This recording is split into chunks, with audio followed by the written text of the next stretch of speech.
Avant tout, je tiens à vous présenter mon broker partenaire qui est aussi mon broker personnel, JKFX. Broker très sérieux puisque, on va le voir, il est basé à Londres, régulé AMF et FCA. Ouvrir un compte réel est très facile. Vous avez juste à cliquer sur ce bouton. Vous avez le compte fixe, variable, micro, VIP et compte société. Donc ouvrir un compte est très simple. Vous avez seulement ces 4 étapes à respecter, à remplir. Et en ce qui concerne les conditions de trading, elles sont extrêmement bien. Un point sur le DAX en fixe. Je vous invite à regarder le lien. Alors, donc ce matin, on va analyser un petit peu ce qui s'est passé à l'ouverture. Il s'est rien passé, tout simplement. Voilà, on descend, on monte, on stagne sur les points bas. Et ce qui nous amène à regarder un petit peu le market profile. Donc le market profile, on voit qu'on a une balance initiale. Donc la balance initiale, tout simplement la première heure de cotation, donc entre 8 et 9 heures. Donc ça, c'est le point bas ici qui a été atteint entre 8 et 9 heures, et ça le plus haut qui a été atteint entre 8 et 9 heures. Donc sur le graphique, ça nous donne quoi? Bah tout simplement ici, là, on voit c'est le plus haut, donc à 10 312, et le plus bas, alors ça c'est à 9h01, donc là, le plus bas à 10 288,5 ticks, qui était à 8h22. Donc une toute petite initial balance, ce qui nous indiquait un potentiel pour qu'elle soit cassée. Statistiquement, c'est tout con, hein. Plus elle est petite, plus il y a de potentiel pour qu'elle soit cassée. Après, plus vous avez une grande balance initiale, plus elle est cassée difficilement. C'est assez simple à comprendre. Après, bon, on a ouvert en plein milieu de la bougie d'hier. On a ouvert ici. Donc, vous voyez que par rapport à hier, c'est en plein milieu. Donc, on aurait pu se dire l'opinion de marché des intervenants n'a pas forcément changé.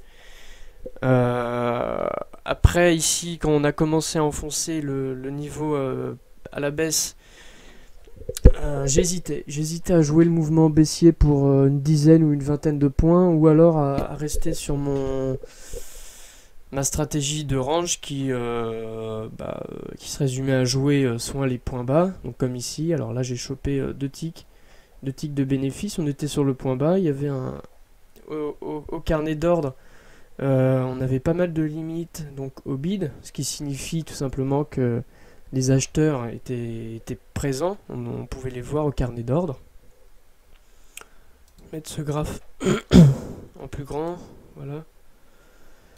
Bon, je vais faire un petit commentaire sur ce qui se passe en ce moment sur le DAX.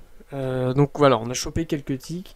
On aurait pu choper 2-3 points, mais bon, on est toujours sur du scalping, hein.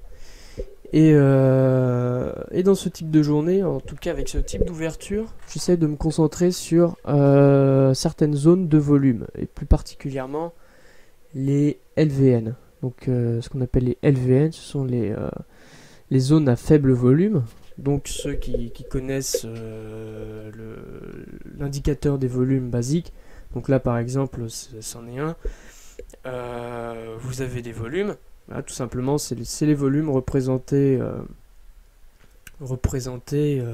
sur cet axe.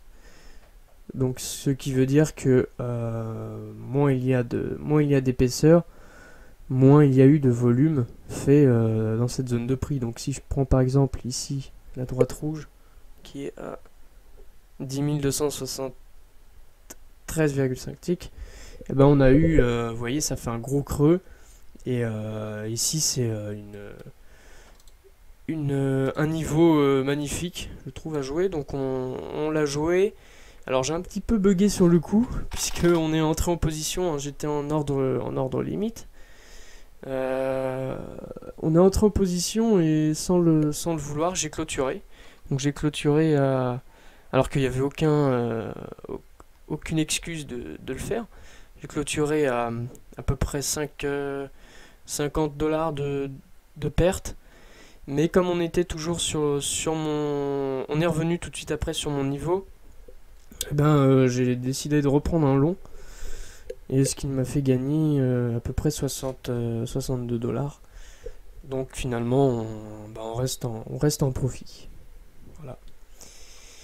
Donc ça, c'est des niveaux très importants, les zones à faible volume, puisque ce sont des zones à faible réjection. Des zones à faible volume, donc des zones de réjection, contrairement aux zones à fort volume, qui peuvent aussi quand même avoir comme effet de rejeter les prix, mais qui signifie quand même que les prix sont plus acceptés quand on arrive dans ces zones.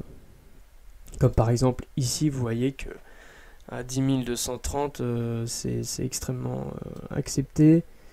Là, ça fait un creux, donc c'est plus de la réjection.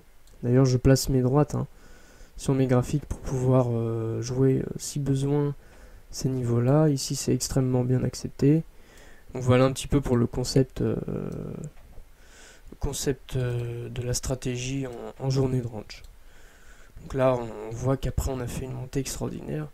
On aurait pu, si on jouait la trentaine de points, on serait resté en position, on n'aurait pas clôturé, mais bon, c'était pas le cas. Moi, je préfère rester prudent. Le DAX peut bouger très très vite. Alors voilà. Merci d'avoir regardé cette vidéo. Vous pouvez bien évidemment regarder les liens qui sont dans la description et vous abonner à la chaîne. Merci.